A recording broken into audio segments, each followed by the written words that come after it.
ദൂതൻ പ്രത്യക്ഷപ്പെട്ട് പരിശുദ്ധ മറിയത്തോട് നീ ഒരു പുത്രനെ പ്രസവിക്കുമെന്ന് പറഞ്ഞ മംഗളവാർത്തയാണ് ഇന്നത്തെ സുവിശേഷ ഭാഗം. എനിക്കതിൽ ഒത്തിരി അട്രാക്റ്റീവായിട്ട് തോന്നിയത് ദൂതൻ മറിയത്തോട് പ്രത്യക്ഷപ്പെട്ട് പറഞ്ഞ ആദ്യത്തെ വാക്യമാണ്. അതിങ്ങനെയാണ്: ദൈവകൃപ നിറഞ്ഞവളെ സ്വസ്തി, കർത്താവ് നിന്നോട് കൂടെ.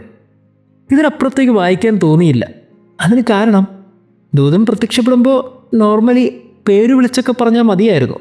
മറിയമേ നിനക്ക് സ്വസ്തി എന്ന് പറഞ്ഞാൽ മതിയായിരുന്നു. പക്ഷെ അങ്ങനെയല്ല പറഞ്ഞത്. ദൈവകൃപ നിറഞ്ഞവളെ സ്വസ്തി എന്നാണ്. കാര്യം എന്താണ്?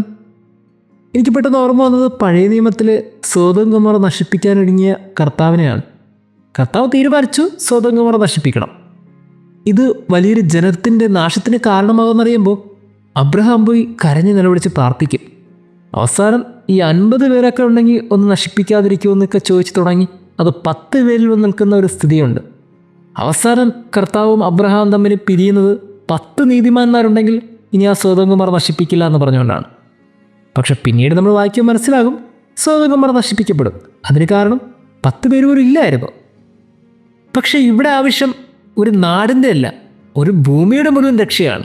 ഭൂമി മുഴുവൻ പാവത്തിലാണ്. ഇനി അവരെ രക്ഷിക്കാൻ ആര് വരണം? അതിന് ദൈവപുത്രൻ തന്നെ വരണം. അവന് പിറക്കാനൊരിടം വേണം. അങ്ങനെ ഇടം കണ്ടെത്തി നടന്ന ദൈവത്തിന് കിട്ടിയ ഈ ഭൂമിയിൽ ഏറ്റവും ശ്രേഷ്ഠമായൊരിടം അത് പരിശുദ്ധ അമ്മയുടെ ഉദരമാണ്. ആ ഉദരത്തിന് കാരണമായത് അവളുടെ ജീവിതത്തിലെ നന്മയും ദൈവകൃപയുമാണ്. പ്രിയമുള്ളവരെ, ഇതാണ് പരിശുദ്ധ അമ്മയുടെ ആദ്യ പ്രത്യേകത. ഈ ഭൂമിയിൽ അവളുടെ ഉദരത്തിൽ ദൈവപുത്രൻ പിറക്കാൻ തക്ക വിധത്തിൽ അവളുള്ളിൽ നന്മയും ദൈവകൃപയും സൂക്ഷിച്ചു. നമ്മളൊക്കെ ചിന്തിക്കണം, നമ്മളുടെയൊക്കെ ജീവിതത്തിൽ നന്മയും പുണ്യങ്ങളും കൊണ്ട് നിറയുമ്പോൾ ദൈവം ഇറങ്ങി വരും. അതാണ് രണ്ടാമത്തെ വാക്ക്, ദൈവം നിന്നോട് കൂടെ. കർത്താവ് നമ്മളോട് കൂടെ ആയിരിക്കും. രാവും പകലും നിഴൽ പോലെ നമ്മുടെ ദൈവം നമ്മളോടൊപ്പം ഉണ്ടാകും. അങ്ങനെ ഒരു അവസ്ഥയിലാണ് പരിശുദ്ധ കന്യകാമറിയം. അതുകൊണ്ട് ദൈവം മഹത്വമുള്ള കാര്യങ്ങൾ അവളിലൂടെ നിറവേറ്റി. നന്മ ഉള്ളിൽ സൂക്ഷിക്കുന്നവരുടെയൊക്കെ ജീവിതത്തിൽ നന്മയായ ദൈവം ഇറങ്ങാതിരിക്കുമോ? ഒരിക്കലും സാധിക്കില്ല. അവൻ ഇറങ്ങി വരിക തന്നെ ചെയ്യും. അങ്ങനെ ഇറങ്ങി വന്നതിൻ്റെ സാക്ഷ്യമാണ് പരിശുദ്ധ അമ്മയുടെ ജീവിതം. എന്നിട്ട് മറിയത്തോട് ദൂതൻ കാര്യങ്ങളൊക്കെ പറയുമ്പോൾ മറിയത്തിന് സംശയമാണ്.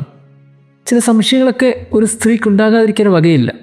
കാരണം ഒരു സ്ത്രീയെ സംബന്ധിച്ചിടത്തോളം അവളുടെ ശരീരം ഏറ്റവും പവിത്രമാണ്. അതുകൊണ്ട് തന്നെ അവൾ ആദ്യമൊക്കെ ചോദിച്ചു തുടങ്ങുന്നത് ഈ ശരീരവുമായി ബന്ധപ്പെട്ട ചില സംശയങ്ങളാണ്. ഇതെങ്ങനെ സംഭവിക്കും? ഞാൻ പുരുഷൻ അറിയുന്നില്ലല്ലോ. ഈ ചോദ്യങ്ങളൊക്കെ ചോദിക്കുമ്പോൾ ദൂതൻ കുറച്ചും കൂടി പറയുന്നത് സ്വർഗത്തെ കാര്യങ്ങളാണ്. അത്യുന്നതൻ്റെ ശക്തി നിന്റെ മേൽ ആവസിക്കും, ആകയാൽ ജനിക്കാൻ പോകുന്ന ശിശു പരിശുദ്ധൻ, ദൈവപുത്രൻ എന്ന് വിളിക്കപ്പെടും. ഇങ്ങനെ മഹത്വമുള്ള കാര്യങ്ങളാണ് ദൂതനിൽ നിന്ന് കേൾക്കുന്നത്. അപ്പം മറിയത്തിന് ഒരു കാര്യം മനസ്സിലായി, ഇനി ബുദ്ധി കൊണ്ട് ചിന്തിച്ചിട്ട് കാര്യമില്ല. അതുകൊണ്ട് അവൾ പിന്നീട് ഹൃദയം കൊണ്ട് ചിന്തിച്ചു. അതിന് വലിയ ചോദ്യങ്ങളൊന്നുമില്ല. അവളിന് ഒറ്റ ഉത്തരമേ ഉള്ളൂ, നിന്റെ വചനം പോലെ എന്നിൽ സംഭവിക്കട്ടെ. നമ്മൾ രണ്ടും തമ്മിൽ കണക്ട് ചെയ്യണം. ഒരാൾ തന്നെയാണ് സംശയം ചോദിച്ചത്, അതേ ആൾ തന്നെയാണ് ഇതൊക്കെ സംഭവിക്കട്ടെ എന്ന് ഉത്തരം പറയുകയും ചെയ്തത്. സംശയവും ഒരാൾ തന്നെയാണ്, ഉത്തരവും ഒരാൾ തന്നെയാണ്. ഇതാണ് ജീവിതത്തിലുണ്ടാകേണ്ട നിലപാട്. പ്രിയമുള്ളവരെ, ചിലപ്പോഴൊക്കെ നമുക്ക് ഒത്തിരി സംശയങ്ങളുണ്ടാവും. നമ്മുടെ ജീവിതത്തിൽ ചില കാര്യങ്ങളൊക്കെ അസാധാരണമായി സംഭവിക്കുന്നുണ്ടാവും. ഉത്തരമില്ലാതെ നമ്മളൊക്കെ കഷ്ടപ്പെടും. അങ്ങനെ വരുമ്പോൾ ദൈവത്തോട് ചില ചോദ്യങ്ങളൊക്കെ ചോദിക്കും. ചിലപ്പോൾ ദൈവം പറയുന്നതൊക്കെ വലിയ കാര്യങ്ങളാണ്, സ്വർഗത്തിൻ്റെ കാര്യങ്ങളാണ്. എന്താണെന്ന് പോലും ചിലപ്പോൾ പിടുത്തമൊന്നും കിട്ടിയെന്ന് വരില്ല. പക്ഷെ ഒരു കാര്യം മനസ്സിലാക്കിക്കൊള്ളണം, പിന്നീട് ഈ ബുദ്ധി കൊണ്ട് ചിന്തിച്ച് അവസാനം ഹൃദയം കൊണ്ട് ചിന്തിക്കണമെന്ന നിമിഷം വരുമല്ലോ, അവിടെ എല്ലാം അവൻ്റെ പാദത്തിങ്കിലാണെന്ന് ചിന്തിച്ചുകൊണ്ട് നിൻ്റെ വചനം പോലെ സംഭവിക്കട്ടെ എന്ന് പറയുന്നിടത്ത് പിന്നീട് ദൈവത്തിൻ്റെ പ്രവർത്തനമാണ്. ഇന്ന് ഈ ഭൂമിക്ക് ആവശ്യം അങ്ങനെയൊരു മനസ്സാണ്. നമ്മളൊക്കെ ഒത്തിരി ബുദ്ധി കൊണ്ട് ചിന്തിച്ചില്ലേ? ഒത്തിരിയേറെ ചോദ്യങ്ങൾ ചോദിച്ചില്ലേ?